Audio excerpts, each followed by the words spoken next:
Greetings, everyone. Welcome to the Riga International Film Festival Short Riga International Competition. Today we are here joined by directors from two programs. Both were screened yesterday. One is Mythology today, and the other one is INESCAPABLE Politics. So we're glad to welcome directors. At the moment we have joined three.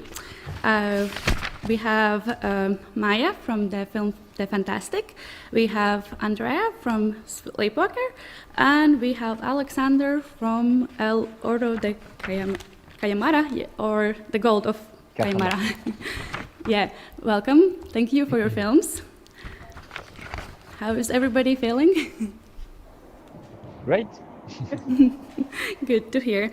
Okay, I think we will start off by talking a bit more about the Gold of Cajamarca. Sorry. Okay. Maybe you can sum it up for us a little bit, for those who haven't seen it. Okay, so this is a short documentary talking about valley in the Colombian Andes mountains in the middle of the country, located in between Bogota, the capital, and other big cities like Cali. And it's a really agricultural area in which people live from growing vegetables, basically. And in this area, there is also a big deal with mining resources.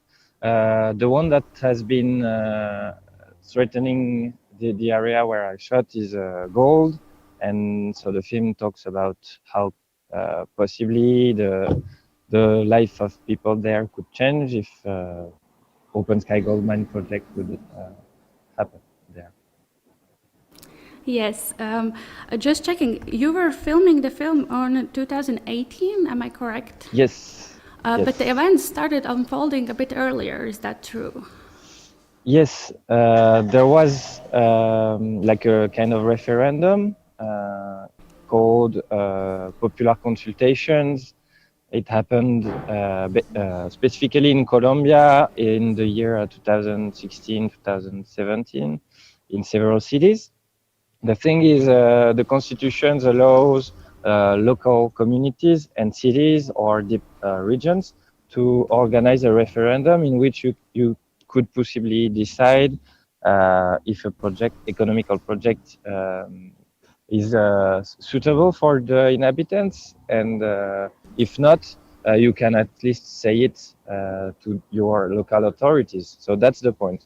It happened in 2017 concerning this specific open sky gold mine project in Plantation, and the people there voted by 97% against it.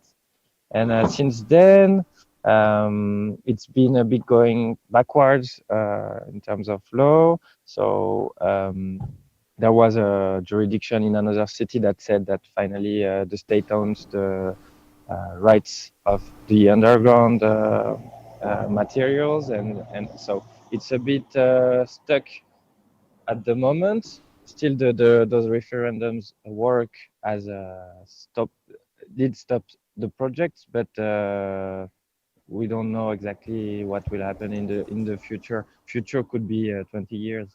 Future could be next election. Thank you for that. So about the extra activism, I heard you are like interested in anti-extractivism. So maybe you can tell us a bit more. How did you find this topic? How did you came to find that this situation even happened? Yes.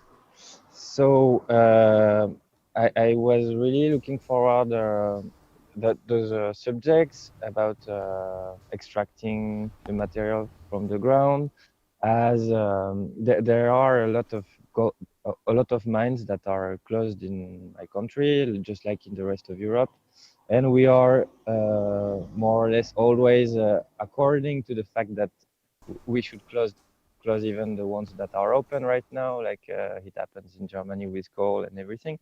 But if you look at the facts in the rest of the world, gold mines or coal mines are actually opening. So what's the thing we have to deal with is, are we facing the problem just in other countries, or can we also get interested in the fights that are basically concerning everyone, because we are all consumerists and living in productivist countries at the moment. So the idea was just to get interested in a foreign country problem and to seek what were the ideas and the solutions, or no solutions, but just what were the tendencies on it outside of Europe. In Europe, there are a lot of fights against projects as well. Greece is a good example. You have maybe heard of some gold mine projects in beautiful areas that should be protected, but the mine is called Skouries, and that's it. There are a lot of ways to enter the subject, and one of it is to face the fact that some of the metals that we are currently extracting for our computers and phones are going to be out of stock in 15 years. So it concerns everyone. Yes. So about the format you were using, so it was a 16 millimeter format. So maybe Yes. I read something that you were like really specific about why you chose specifically this format. Maybe you can elaborate on that. There was something about the silver emulsion itself and how it reflects to the story. Okay, so it was just a simple thing, is that I do like to work with analog material, and I wanted to do this specific film on extractivism with equipment that would be physical and tangible. So I started to try to look for ways to do it, and one of it was to shoot it on 16 millimeter in black and white, because it's easier to be autonomous in black and white than in color. The film was not processed in a professional lab. It was made out of a collective lab in Paris called L'Abominable. It's a space where we actually work with several filmmakers and artists, and we can use the space to make films on analog equipment there. So the idea was to shoot something that would be on a material that could also live and have its own life experiments. The equipment I used was not a choice, but was really bad, and it was kind of if I shot on a cell phone, but with a 16 millimeter camera, and the result is just images that were not specifically intended to be like this, but are just what happened to be those images. Like, they are a bit hazardous and random, and the thing is that the place I went to has also a random future, so it was just a simple thing. I wanted to have images that I wouldn't know what would happen with them. That's it. Well, then it's beauty by chance then. Okay, and if I can be curious a bit about that ending, so it went colorful, maybe you can comment on that as well? Yes, so I just brought a few rolls, basically. We use rolls of film, and I had a few boxes of color, and luckily I shot some images that could be used at this moment. And when editing, I really didn't know I would use the color, but I felt like it gave us some more sensitive elements that could not be felt while shooting on black and white. It felt a bit maybe too aesthetical in black and white, and at the end, adding some color makes it more human, or at least brings back to the ground. Thank you for that. And so, can you maybe update us on the situation there? Is there like anything changed or The the area? Concerning extractivism, it's not really stopping, of course. It's just that right now referendums are a bit frozen. So the situation specifically in Cajamarca has not changed so much, but the concerning thing about Colombia and other countries there is the human rights defenders like activities. They are really threatened, and for example, 2019 was the deadliest year since 20 years, even though the country has been in a war recently, they were not threatened that much. Actually, the peace agreements that happened in Colombia, so just for the record, the country signed peace agreements with the guerrilleros FARC in 2016. Since then, there was, thanks to the peace agreement, some of the land of the country that was occupied by the FARC, the guerrilla, was given back at least to public authorities. But now the problem is that illegal activities such as cocaine and other drugs producing take those lands, and there is a lot of problems of security for the people who are supposed to get the land back. So it's even more messy now for the land protectors. All right, so thank you so much for your answers, and well, we hope for the best there, of course. Now we will move on to Sleepwalker by Andrea Yu-Chieh Chung. Yes. Yeah. Welcome. Thank you. So maybe we can also start by summing up the movie, since we have like 2 different programs in the same Q&A, so maybe somebody hasn't seen it yet.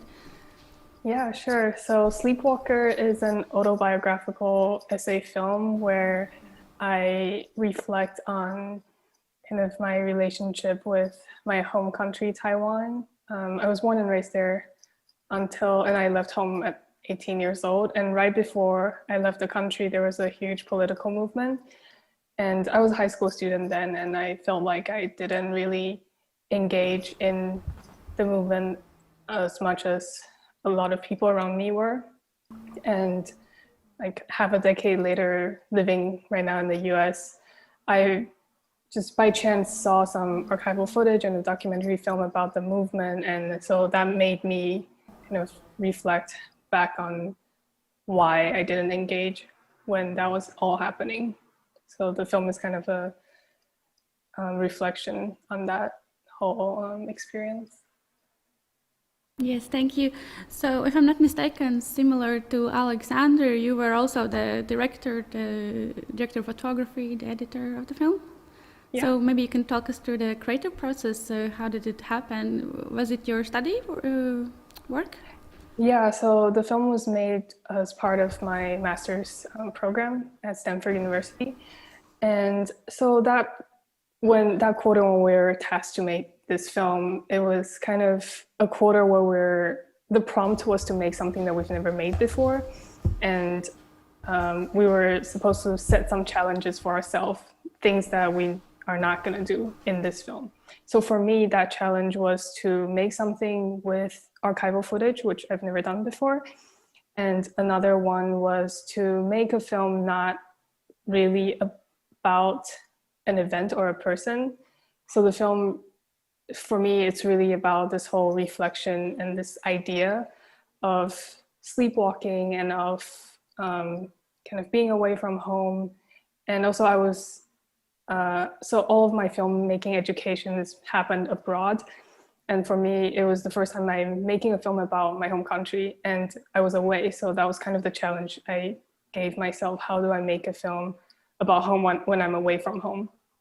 And in terms of the actual process, it really started from writing the voiceover. I had a really rough draft of the voiceover from even before I went out shooting. And when I started actually shooting the images, it was not very about shooting specific events or people or places. It was more about wandering around the city and trying to create images that kind of give off the mood and the kind of the emotions of what I'm trying to convey in the voiceover. All right. So regarding the voiceover, I noticed you spoke in 2 languages, right? So maybe you can comment on that as well, how it like punctuated the story maybe. Yeah, so because the film is really about the idea of being away from home and kind of slowly losing the connection with home, for me, when I'm speaking in English in the film, it's when I kind of feel very distant from home. And when I speak in Mandarin, Chinese, my mother tongue, it's when I'm trying to reach back to home and trying to reconnect with my culture. Yes, and also the images of like people preparing food or something that's also like traditional where you're from, the regions and everything. So that was like intentional as well, right? Yeah, so food is so important in our culture. Back home, we don't really greet people with "How are you?" We say "Have you eaten?" And that's kind of, for me, really important to just my culture and my family. And I really wanted to include that in the film as well. And I think also being away from home, one of the easiest way to feel reconnected is to kind of eat food from home. And for me, like trying to recreate a dish that I kind of don't really remember what it tastes like anymore. And that's also part of the narrative of the film. And also part of the narrative was the sunflower movement itself. Maybe you can also give us a little bit more detail about that for those who haven't seen the movie.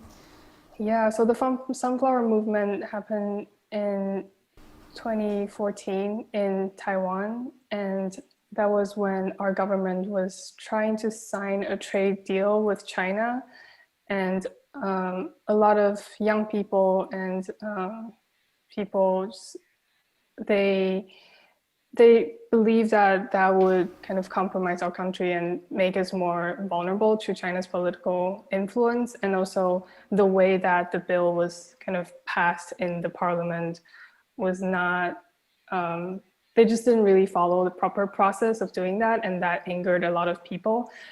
And so the protesters actually broke into the parliament and occupied it for a couple weeks to show their anger.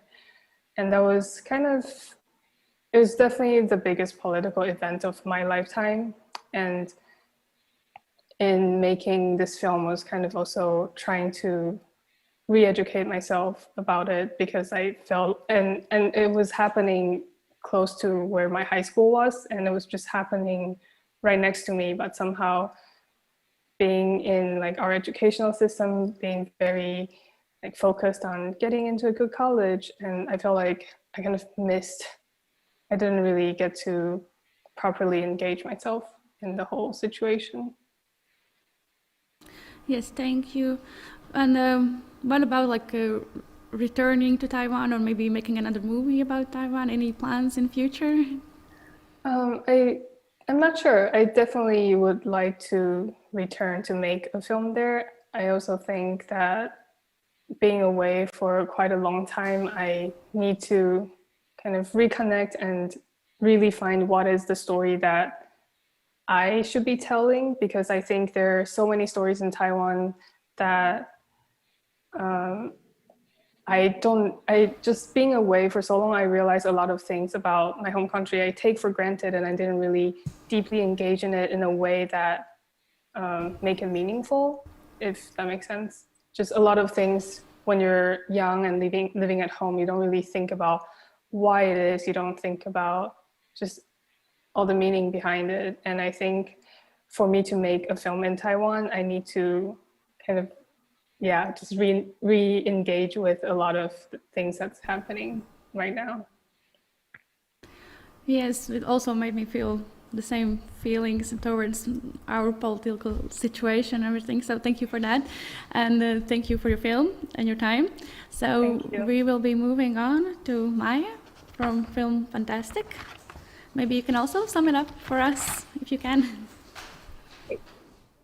The Fantastic is it's a thing about reality and how we define the reality we choose to believe in. And the film is based on interviews I made with former North Koreans living now in South Korea. But the film is not, I don't really see it's a thing about North Korea. It's really more like about how we decide what is true and what's that relation to imagination. Because I interviewed these people about how they imagined the world outside North Korea based on smuggled fiction films they were watching when they were still living there. And like, if we don't have much information about that world, but when we make the films, how they decided what is representing for like everyday life and what is also fantasy and so on. And the interviews, or they're quite informal discussions, they happen only on audio, and that's combined in images, which is actually documentary footage I filmed in North Korea, but it's all added with VFX, visual effects. The idea is that if we are talking about imagination, it supports that idea, but also I didn't want to kind of to show documentary footage from North Korea and take the film to that direction, because that's not the point. I didn't want to feel the curiosity or to keep into some state and so on.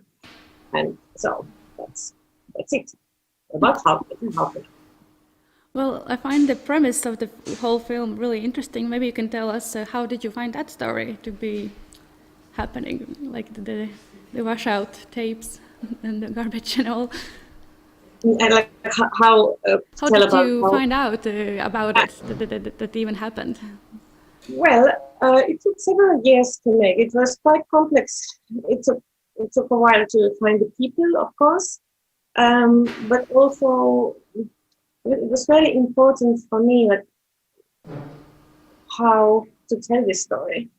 Like I don't feel that I have really no reason to tell you about North Korea. That's not really part of my life and so on. And I wanted to tell a story about these people who just happened to have this unusual background. And so I made quite a lot of work to decide what kind of stories to use and so on. But the stories came from the interviews. Of course, I didn't really know about it before. There were some organizations, refugee organizations working in South Korea, who helped me to connect with people. And then also the people who are interviewed, they also brought in their friends and so on. That found more people. And one person I found completely by coincidence. It's a coincidence, I would say. So how long did you work for the film? Like, I started 2013, and it was it took about 6 years, but of course not all the time. But I was just working on the side of other projects, but it was rather a long process. Yeah. So the perspective of the story is pretty unique, because usually we see the other way around. So maybe you can share what was most surprising for you yourself. Sorry, now it was I couldn't hear the most. Sorry, most surprising, I mean.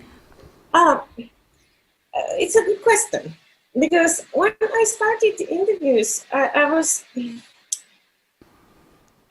a bit afraid, like I wanted to avoid the curiosity of my own. Like, of course, it's very interesting to know about life in North Korea, as we don't have much information and so on. But I tried not to ask these questions. We kept all the discussions in the films. I was just asking questions about how they watch the films and about their feelings and memories and experience based on that. Of course, then the discussions spread further, but we tried to keep the focus there. And my expectation in the beginning was that I kind of expected, I think, that that the life had seemed somehow very different here. But it was so interesting, like what was most important, most interesting for most of these people I interviewed were like little details in life, like how people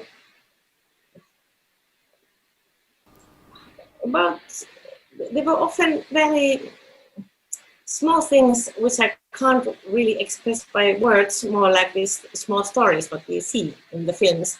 But it's really about, reminded me a lot about this fact that human life is very similar everywhere. This is something we should remember. Yeah, if I can add to that, for me as well, like, of course, there's a story about going to space and how he views it. But then just a simple act like the dinner scene, like the people hugging or something, that was something different for them. That was also interesting. One thing also that I noticed... maybe it's different what they had seen in the films also. Yes, because yes. South Korean movies, there are certain rules what to show. And one of my favorite scenes is the scene where interviewer he talks about a James Bond film, which is placed in North Korea, and he talks about how the North Korean soldiers are represented in the film. And they are really represented as very evil and stereotypical terrorists. And then he's so surprised why James Bond is somehow represented as positive person, although he's also complex and so on. And it's somehow, it's very simple, and what he says is something which is so obvious and clear, but I think very often we don't really, it's a good example how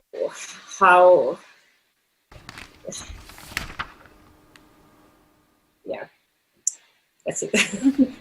So Let's explain more.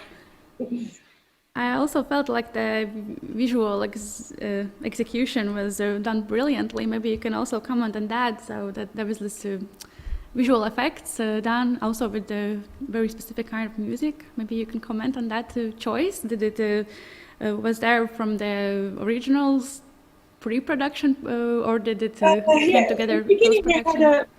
Yeah, we had a different plan for the image in the beginning. I didn't want to show the documentary footage from North Korea. And why I went to North Korea, it wasn't for filming, it was background research.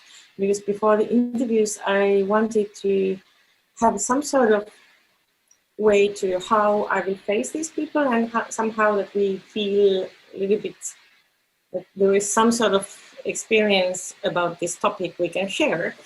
And I was following a discussion about foreign tourists about their visits to North Korea.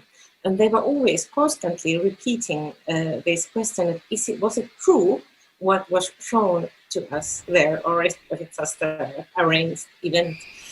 And it was exactly what I was expecting from the interviews, although the reality was then different. And then that's why I wanted to go to North Korea and experience this from this tourist trip point of view, that we had kind of some sort of surface to start with the interviews. And then I filmed some landscapes and interiors and places which, for me, I thought they looked like something like, they didn't look like North Korea I imagined from my expectations. And in the end, I ended up using them. So I did VFX, which kind of prevents you really seeing in the North Korea, but we are presenting the imagination and supporting these stories. And then there is documentary footage too, which I have filmed on borders of China and North Korea, and also on east part of South Korea, and also just documentary footage. Well, thank you for that. So that's it for you then. Thank you so much for your film. Do we have a Gunhild? Yeah.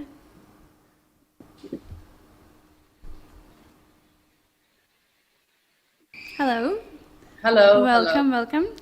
welcome. So you are the director of Play Schengen? Yeah. Yes. Yeah. Maybe you could start by summing up the film for us in a few words. Okay, so it's like it's a comedy about a gaming company that is in the midst of trying to make a video game about the European Union or Schengen for kids, and try to sort of make Schengen catchy for kids, and obviously it's not so easy. All right, and maybe you can, how do you say, answer my curiosity. Does the game exist in real life? Yeah, no, it doesn't. But unfortunately, but when I was doing research, I was in Brussels, and I was actually talking to the Department of Education, and they said, when I talked, just like briefly talked to them about the idea and the game, they said, oh, we would really want a game like that. So it was kind of. I don't know. It's many people have asked about it, but I don't think the game would have been the way that I portray it. But I think that the possibility of kind of making a game and having a pedagogical sort of entrance to that, it's not impossible. Maybe you should, if the audience requested. So how did the idea even came to your mind? How did you came up with the story? Yeah, I mean, I feel that bureaucracy and all the different sort of how Europe now is collaborating and not collaborating through and without the EU is very interesting, like on a political level, but it's also quite entertaining in a sad way to look at, and to how this peaceful project also is making barriers for people, and obviously making it better for some and a lot worse for others. Thinking about people that are outside of the European Union wanting to get in, and all that sort of things, and also the irony of Brexit and the money reform, and I just think that these things. I just like to give myself sort of challenge of making something humorous about this topic, because I do find it very sort of amusing how the absurdity of it works. So I've had the idea of doing something on EU for quite a while. I did a film before about Nordic art bureaucracy. It doesn't necessarily sound so very funny, but it was also a comedy. So I suppose it's something that grows out from there somehow. And what makes you use comedy precisely to explore these topics?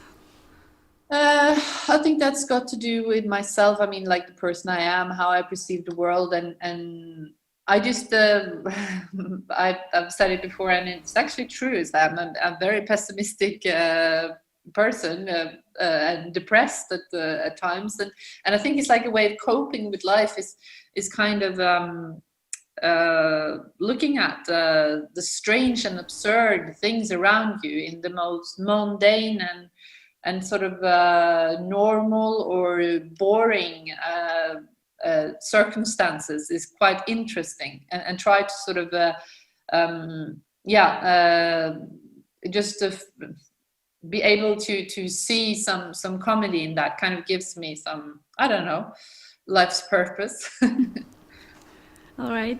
So the actor ensemble, they all felt really natural. The dialogues even felt like not made up. So maybe you could comment on how did you work with actors? Were they professionals? I mean, it's a mix with professionals and semi-professionals and amateurs. Or I mean, in this film, I mean, they all have experience from being in film before, and like proper films, kind of not just student films or anything. So I suppose they are professional, but they are in a level of not just doing that for a living and just doing that for a living. It's that's the difference between them, I suppose. But I always, casting is a big and important thing for me, so it's a long process, and I test a lot, and the naturalness is very important, as I often, my ideas is often a bit corny, and it I start out with corny or extreme sort of thesis, and I see my mission as to try and make it as naturalistic as possible in a way. And then how the dialogue, I mean, I did write the dialogue, and it's quite sort of delivered in, you know, it's not changed hugely, but we did work on it with the actors for like small words and timing things and taking away words. That's maybe the most important thing for making it more natural, you know, with rehearsals and so on. And also a bit on set, but not a lot, but we changed like small things, yeah. Mm-hmm. Well, I think it was a success. And how about working with animals in that sense? That's something else. It's very unpredictable, and yeah, the pigeon. She was hard. I mean, we did even like in the server room, we had to use 2. So it was the second one that made it, and it was like 17 takes, I think. And it was the last one that we used because we had to have the pigeon flying towards the camera, like in crashing, you know. And it had many spectacular rounds, but it didn't sort of end. And this is, you know, it's just got to do with luck somehow. And the first one, poor thing, was getting tired, I think. So when the second one came in, it was a bit more energy, and then we were lucky at I think it was take 17 or something. So it was difficult, and also with the green screen shooting of the pigeon was complicated because we just wanted her to sort of move very straight in a line in a way, and she wasn't very much into moving at all. But it was a pigeon man that does this for you know, he has many animals and they are in films and commercials and so on. So it was done in a, you know, best possible way, but still quite hard. But I'll do it again. Animals are great. Amazing. So last question would be like maybe who you consider your audience to be, since your film is like such a like light-hearted, although about serious topics. So maybe you can explain it. Maybe if that's all for like wide range of humans. Yeah, I would hope so. I mean, it's a short film, so as we all know, the audiences are a bit limited at the moment, like distribution-wise. But at the same time, I do feel that humor always have the potential to reach out to a larger audience, just because the sake of humor. Like it's easier to kind of get people to see it, and that is also, I suppose, why I mix or like to try and mix the sort of seriousness and the humor, because then you could have a message. It's not just silly. But my main audience, I would say, grown-ups, not too young people maybe, but I would have to guess 25 till 75. Hopefully, but they would have to be a bit interested in short films, I suppose. All right. Any projects you're working on? So we should hear out about. Yes, I'm actually these days. I've just finished an animation feature film that is just come out in cinemas in Norway, which is very exciting. But I'm also writing on my sort of first live action feature that is set in the desert in California, which is going to be interesting now with COVID and everything. I mean, we won't be filming before a year or two, so hopefully it will be all gone. But it's a very exciting project, yeah, with Norwegian actors in the desert. Is it also a comedy? Yes, I mean, it's a drama comedy. I suppose it's about acceptance of death, how funny that topic is. But it's a mother and daughter story about a Norwegian girl that's running an alternative retreat in the desert. And when her parents arrive in the desert, well, to talk about the inheritance back in Norway, it all starts boiling up. So it is a comedy, or is a drama with a sort of comedic side to it, yeah. Well, I think the comedy is like the most hardest to direct, actually. So you have to find the right kind of joke to make the audience laugh. So wish you the best of luck to that, and thank you for your time. So we will end this Q&A now, and tune in for 6:30 for our next Q&A. Thank you so much.